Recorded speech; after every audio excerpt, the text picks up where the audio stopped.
Hi guys, it's Pete. I haven't made a video in a while, and that's because back in June I laid down my motorbike and ended up breaking my collarbone. So I've spent the last 10 weeks recovering, now have use of my arm again, somewhat. So it's time to get back onto the truck. I've been invited to go down to Moab with some friends, so I thought better take a once around the truck to make sure it's ready for that 3,000 kilometer, 1,800 mile one-way trip. So here's some of the things that I've done with the truck. The things I wanted to address was the headlights. The headlights were just the stock halogen units, and they're actually pretty dim. Even brand new ones, they're dim. So I ended up going to LED for a couple reasons. One, they're a lot brighter. B, they use a lot less energy. So therefore, if I'm ever having any charging issues, the headlights would draw a lot less power, and therefore the battery would last a lot longer. Now these are direct replacements. However, because of the wiring that Toyota did, they're not exactly a direct replacement. So the plug is exactly the same. It's a 3-wire plug, but when you plug them in, they will not work out of the box and you're going to have to do some wiring. As I mentioned, the plugs are exactly the same. They're a 3-wire plug, and the replacement LED lights come with a power for the high beam, a power for the low beam, and a common ground. Unfortunately, Toyota does it a little bit differently. They have a common power with a switched ground for high beam and a switched ground for low beam. So what I ended up doing is I ended up using 2 relays to get around this issue. From the factory, the headlights on a Toyota, it goes through a relay, and then from there it splits into 2 fuses, one for the right headlight and one for the left headlight. So the high beam and low beam work off of either the right fuse or the left fuse. So there's one power wire that actually comes to the headlight, and when it exits the headlight, there's 2 wires, and that actually goes to your headlight switch. And that switch will complete the circuit for low beam or complete the circuit for high beam. So the power comes to the headlight first, and it's actually the grounds that are switched. Whereas most cars, it's actually the power that is switched on. So the LED light comes with a power for the high beam and a power for the low beam, thinking that when you operate your headlight switch, you're going to be energizing either the high beam or the low beam. Whereas with Toyota, the lamp is always energized, and therefore when you actually use your switch, you're actually grounding it. To get around this, I ended up using 2 relays. So the 2 relays are actually powered by the single power that's coming from Toyota. So there's 2 relays on one headlight. I used another 2 relays on the other headlight. So the power comes through, in this case, the left headlight fuse, and it will come and it will power both of the relays. And then the relays are actually switched using the grounds from the headlight switch. So when I actually turn on low beams, it completes the circuit, and therefore I send power to the headlight. Or if I have high beam, it closes that circuit, and it actually goes and sends power. So I ended up going from a common power and switch ground to independent powers and a common ground. And it works perfectly. So just to see what it looks like, when you have the low beams on, it's actually the upper half of the headlight that lights up. And when you turn it to high beams, as you can see, both of the headlights light up, both the upper and the lower. So when you have the low beams on, it's actually just the upper part, and when you have the high beams on, or you're doing flash to pass, not that I'm going to be doing that with this truck, you end up having both the upper and the lower on. Another thing that I took care of was mud flaps. I believe Utah state law requires that you have to have mud flaps on your rig when it's something like this. So this is what I ended up doing. To put some mud flaps on the truck, what I ended up doing is going online and getting some commercial mud flap holders. So these are the type that you see on any type of commercial truck. Ended up bolting these onto the frame, and then what fits inside of those is something like this. Now this is a 30-inch long mud flap holder. A little bit long for what I need. I don't really need 30 inches. So what I ended up doing is chopping it down. Now it's about half as long. And that actually just goes right in here. And then once it's in place, there's actually a hole at the bottom that you can go and put a clevis in there. So here's an example of what it looks like after I've chopped it down. And because these are meant for commercial trucks, that's what it looks like before you chop it down. So as I said, I chopped about half of that off, and I'm left with something that long. And this is the end product. So as you can see here, I have the mud flap installed, but it's pretty easy just to uninstall it. As I showed you before, there's that bracket there. Lift up, uninstall. And then back to looking like this. So I prefer this look. However, you know, to be legal, just go in, slide that in there, and then as you can see, there's a little hole in the bottom. You can go and slide in your pin, and then therefore it's not going to fall out. So quick and easy, removable mud flaps. When I was doing a walk around, I noticed that there was a little bit of carbon here being deposited. So I thought, well, running a little bit rich, I haven't done anything with the oxygen sensor. I have no clue how old it is. Could be the original one, could be, you know, whatever, 20 years old. So I ended up replacing the oxygen sensor as well. The oxygen sensor is actually pretty easy to switch on this one because I have an aftermarket pace setter header, and with the header it comes with this extension tube. So the oxygen sensor is located here. Because the exhaust isn't that old, the nuts came out pretty darn easy. And then the wiring runs all the way up into the front. Now this oxygen sensor only comes with about 20 inches of wiring, so I had to extend it, but no worries.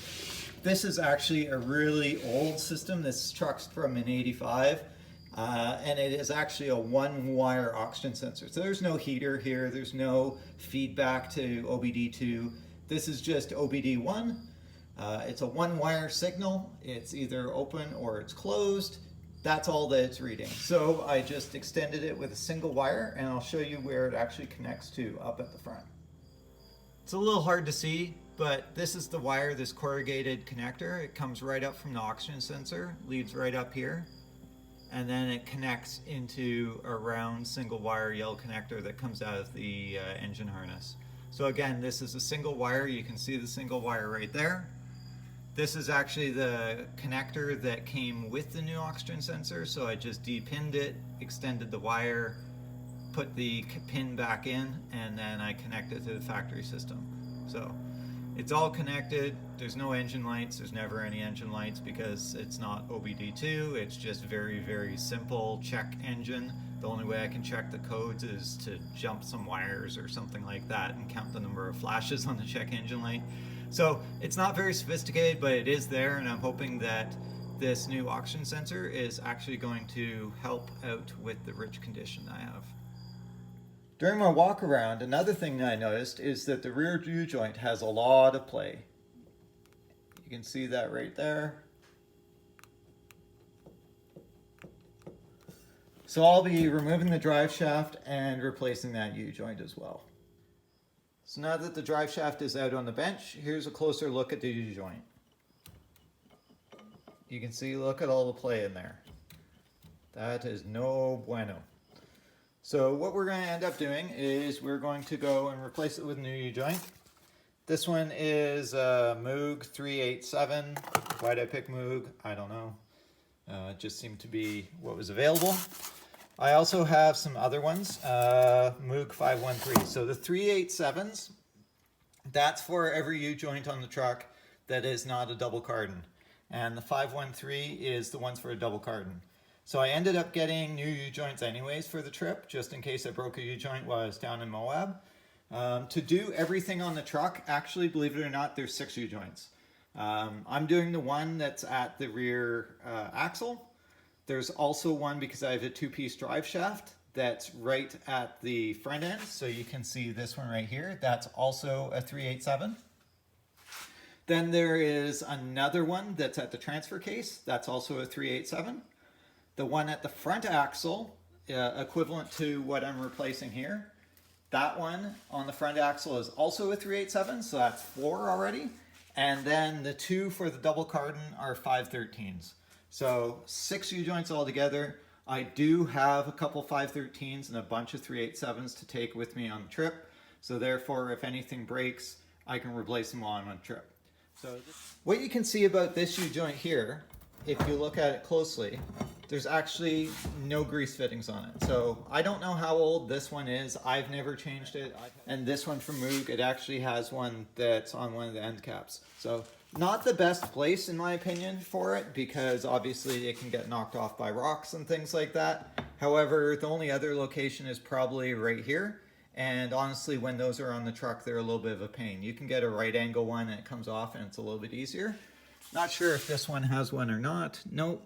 This one looks to be the same. Oh no, this one does actually have one. So here's the right angle that I was talking about. So that one's actually a little bit better of a design because then it's not going to get knocked off on the end. That's not what this one has. I'm fine with it. If it gets knocked off on the trail, I will just go and put in another one.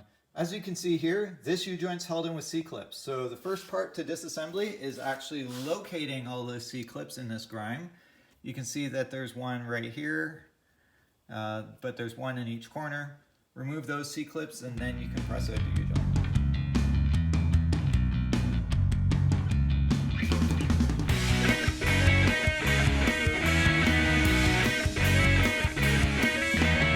So removing those clips can be a little bit of a pain, but in this case they weren't actually too bad. They came out pretty good. But while I was removing them, I had to move around the joint and oh, is it ever crusty. So that hasn't been in good shape for a while now. So no worries, let's pound this out. Now there's a couple different ways that you can go and remove these. One is with a press, and I do have a press. However, I'm going to try and use a hammer this time just because if I'm not going to be out on the trail, I'm not going to have a press with me. I will have a hammer. So I'm going to try and use the hammer and socket method first. And if that doesn't work, then I'll go to the press.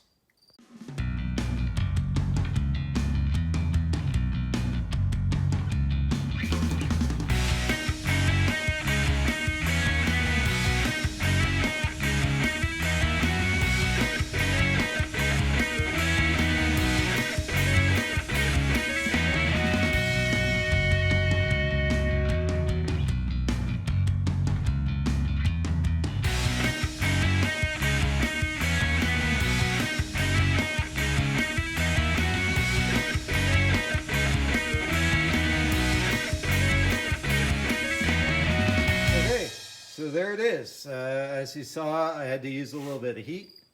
You know, as Finnegan says, fix it with fire. Sometimes that happens. You know, it was so rusted in there that I used the heat to allow the metal to expand a little bit. And then once the metal expanded a little bit, it kind of broke that barrier with the rust, pounded away at it, and it came out. So, you know, obviously I'm not going to have fire on the trail either, so you know I probably could have used the press in hindsight, but you know, it's not so bad. You know, you're going to have to do what you're going to have to do on the trail. It may just take hours of pounding away at it. Eventually it's going to come out. Heat does make it go faster, and it was success. So now to clean up the parts and put them back together. Okay, so all cleaned up. What I ended up doing is wiping them down. I used some Duplicolor prep spray. I find this prep spray is really good. It's wax grease remover, really gets you ready for paint. And then what I ended up doing is just taking a file and just making sure there's no burrs or nicks or built up rust in there. You know, you could use a die grinder, but a die grinder, you're at risk of removing material. So with this, just do a quick pass through. I've already done them. You'll feel if there's any resistance. I went through both of them and then cleaned them up again with the prep spray. So what I'm going to do now is I'm actually going to give them a shot of gray again.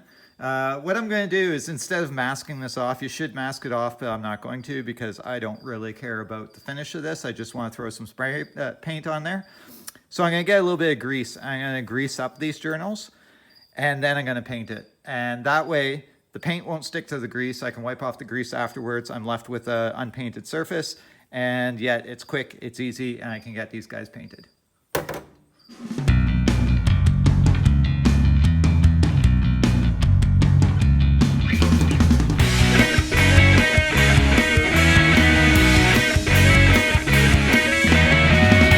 So I let it dry for a couple minutes, not nearly long enough, but who cares? It's just going to get greasy and scratched up anyways. But you can see here that where I put the grease, paint didn't stick. So I put the grease on, painted it, and then I wiped it off, and there you go. Now I have some journals there that don't have any paint in them. So now we're just going to get at it and start putting it back together.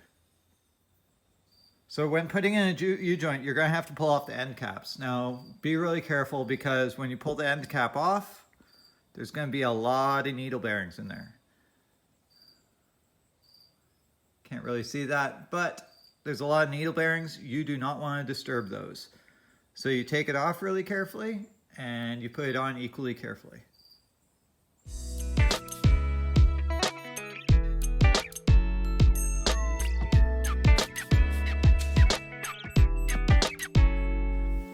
Now you want to be really careful when you're putting that back in, whether you're using a press or a vise or a hammer like I did. And you can see they are flush, but they're not all the way seated. I know that because I still have to put in the clips, and it's probably not enough room to put the clips in yet. But I want to make sure that they're put all the way in, that it still moves, that everything moves freely before I actually hammer it in any further. But you don't want to put a lot of pressure on there. I was using a soft blow hammer. And with that soft blow hammer, you saw that I was just tapping away on it. I wasn't hammering away. I was just tapping away on it to get it seated. It went in really, really well. That's because I did put some grease on the inside. These are new, so it's a nice snug fit, but it shouldn't be a super, super hard fit. If it is a super, super hard fit, you may want to take your file and just make sure you don't have any burrs or any rust or anything like that in there, because they should go in. They shouldn't be so easy that you can put them in by hand, but they should actually go in with light taps from a hammer.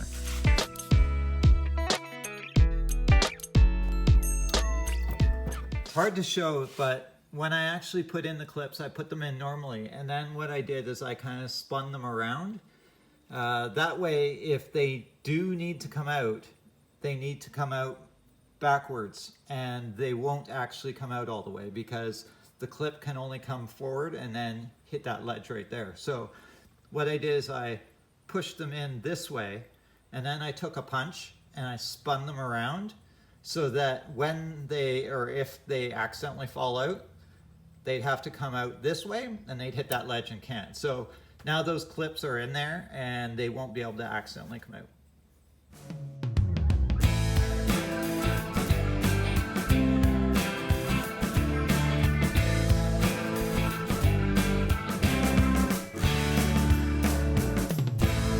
Last step to replacing the U-joint is to put in this grease fitting.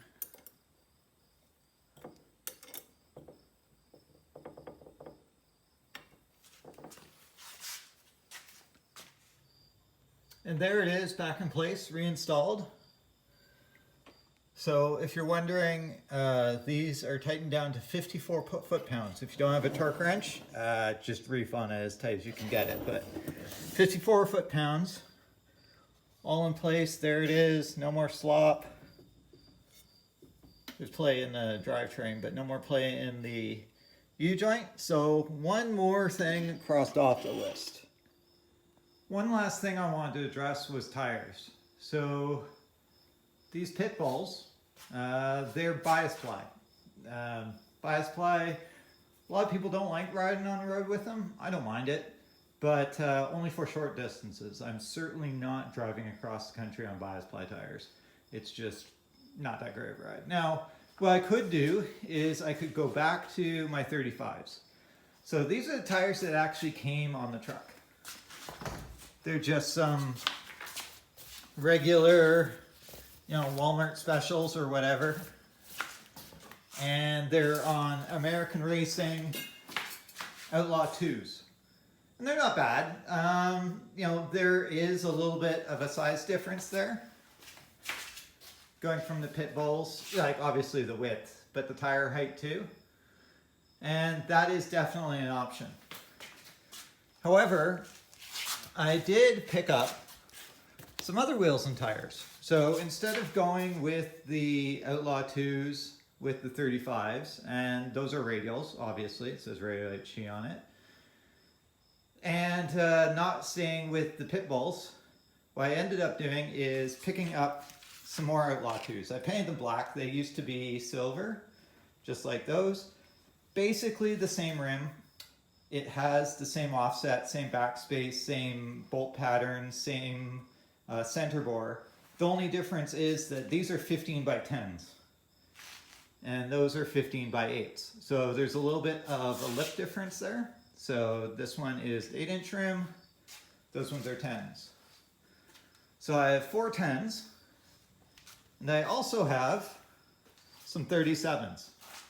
So these are some Goodyear MTs, the Wrangler MTRs, sorry. And these ones I think would be a little bit better of a fit.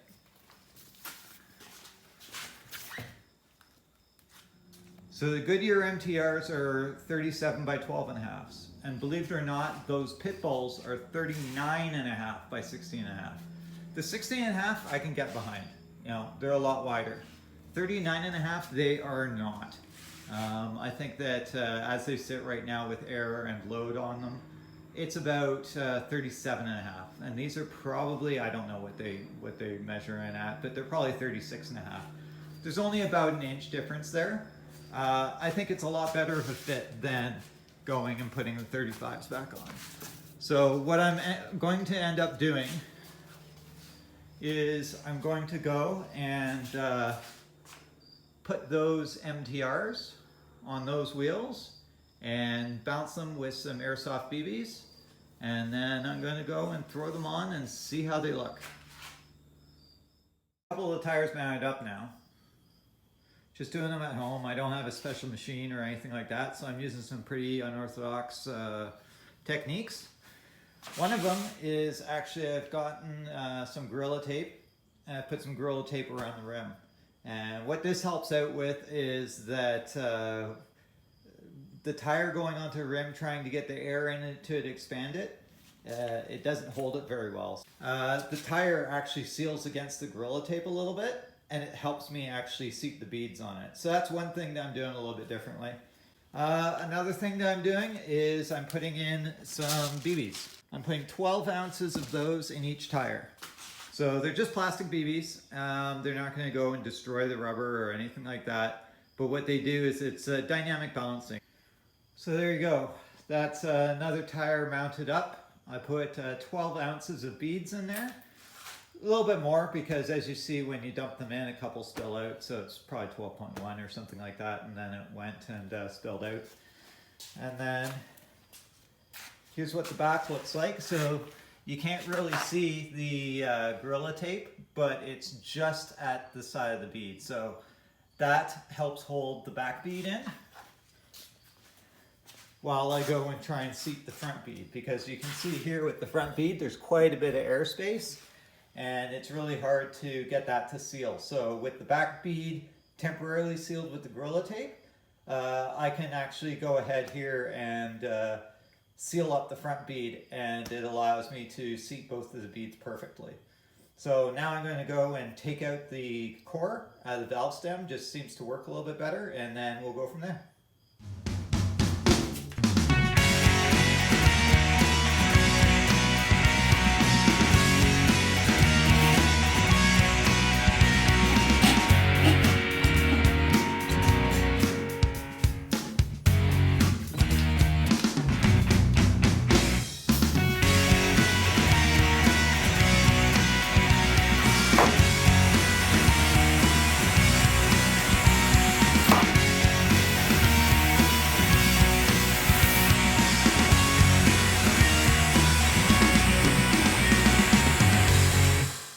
There you go, another tire mounted. So you heard the air compressor, but you heard the front bead pop, and then right afterwards the back bead popped, and then I went and put the core back in. Some mount the beads pop a lot easier than others. One of the tires, I think it took almost 20 psi before the tire fully seated.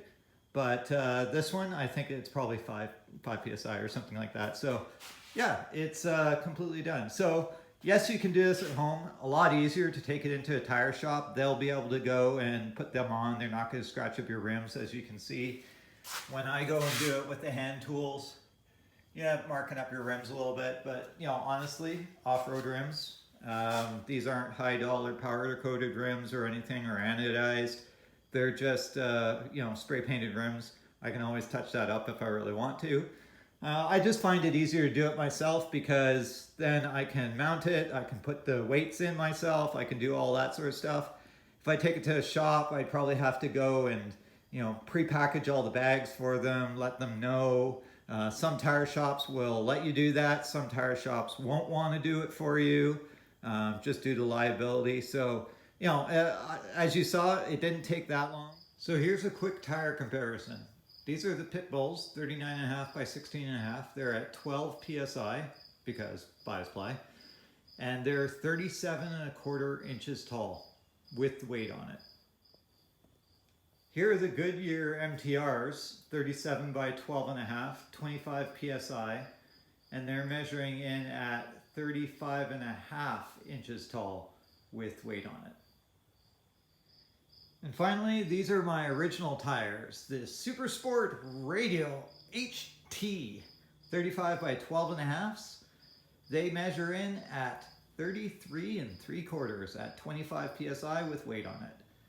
So that's the comparison between the three tires. The truck weighs 4,200 pounds, just for comparison. So it turns out that there's about 2 inches between the 35s and 37s, which you'd think. And then between the 37 and the 39.5, there's also about 2 inches. So that was a long video, but I got a lot of things done. Let me know what you think of the new wheels. They're definitely more street friendly. I took it out for a quick spin. But let me know which ones you prefer, the MTRs or the Rockers, or the 35s that the truck originally came with. Anyways, let me know in the comments below, and stay tuned. I'm going to have a couple more videos on getting ready